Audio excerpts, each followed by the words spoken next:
तिल चौथ की कथा। एक बार माता गौरा जी ने श्री गणेश जी से पूछा, हे पुत्र, माघवदी चौथ तिलकुट चौथ के व्रत का क्या विधि विधान है? इस चौथ का नाम तिल चौथ क्यों हुआ?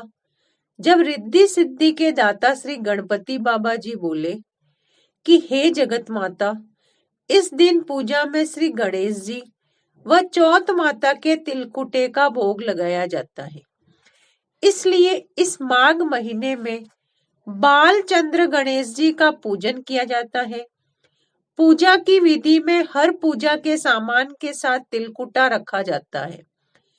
चौथ माता का व्रत करने वाली बहनें दिन भर निराहार रहती है और तिल चौथ की कहानी सुनकर व्रत पूर्ण करती है। तिल चौथ की कथा विनायक जी की कहानी भी सुनी जाती है। तो सुनिए तिल चौथ की कहानी। किसी शहर में एक सेठ सेठानी रहते थे। उनके कोई भी संतान नहीं थी।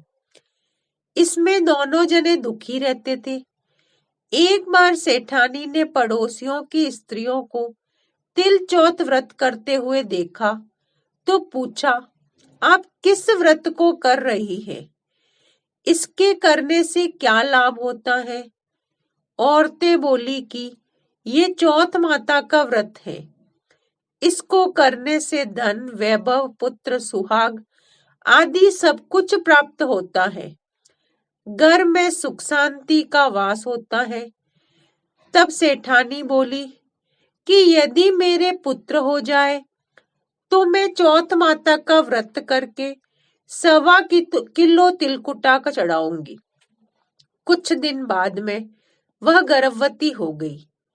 तब भी भोग नहीं लगाया और चौथ माता से बोली कि हे चौथ माता, यदि मेरे पुत्र हो जाए तो मैं 2.5 किलो का तिलकुटा चढ़ाऊंगी। गौरी पुत्र गणेश जी व चौथ माता की कृपा से उसको पुत्र रत्न की प्राप्ति हुई, पर उसने तिलकुटे का भोग नहीं लगाया। फिर जब वह लड़का बड़ा हुआ तो सेठानी बोली कि इस लड़के का विवाह तय हो जाए तो वह 5.25 किलो का तिलकुटा चढ़ाएगी। भगवान गजानन जी व तिलचौथ माता की कृपा से सेठानी के पुत्र की सगाई अच्छे कुल की कन्या से हो गई और लग्न मंडप में फेरे होने लगे। लेकिन दुर्भाग्यवश सेठानी फिर भी चौथ माता के तिलकुटे का भोग लगाना भूल गई।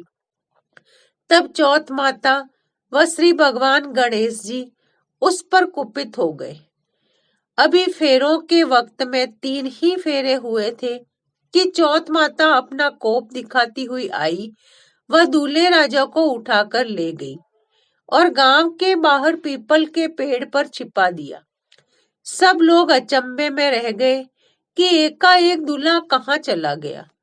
कुछ दिन बाद की पूजा करने जाते हुए उस पेड़ के पास से निकलती है तो पेड़ पर से दूल्हा बना हुआ लड़का बोला, आओ आओ मेरी अधब्याई पत्नी आओ।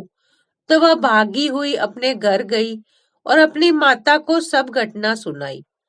ये समाचार सुनते ही सभी परिवारजन वहां पहुंचे और देखा कि यह तो वही जमाई राजा है जिसने हमारी बिटिया से अधफेरे खाए थे और उसी स्वरूप में पीपल पर बैठे हैं। तो सभी ने पूछा, आप इतने दिनों तक यहाँ क्यों बैठे हो? इसका क्या कारण है? जमाई राजा बोले, मैं तो यहाँ चौथ माता के गिरवी बैठा हूँ। मेरी माता श्री से जाकर कहो कि वह मेरे जन्म से लेकर अभी तक के बोले हुए सारे तिलकुटे का भोग लगाकर और चौथ माता से प्रार्थना करके समायाचना करे, जिससे माता की कृपा से मुझे छुटकारा मिलेगा। जब लड़के की सास ने अपनी समधन को जाकर सारा हाल सुनाया तब दोनों समधनों ने 1.25 मण का तिलकुटा श्री संकट सुवर्ण गणेश गणपति जी भगवान व चौथ माता जी को चढ़ाया। विधि विधान से पूजा करके तिलकुट चौथ की कहानी सुनी। तब चौथ माता ने प्रसन्न होकर हर्षित होती हुई बिजली की तरह दूल्हे राजा को वहां से उठाकर फिर वही फेरों के स्थान पर लाकर बैठा दिया। वहां वर और वधु ने 7 फेरे पूरे किए और वर वधु कुशल अपने घर के लिए विदा हुए। चौथ माता की कृपा से दोनों परिवारों में सभी तरह से अमन चैन व खुशहाली हुई। हे चौथ माता, जैसा उस लड़के के साथ हुआ वैसा किसी के साथ मत करना। जैसे सेठ सेठानी को दिया वैसे सबको देना। तिल चौथ की कहानी सुनने वाले, कहने वाले व हुकारा बनने वाले पूरे परिवार को सब कुछ देना। बोलिए श्री गणेश जी भगवान तिल चौथ माता की जय।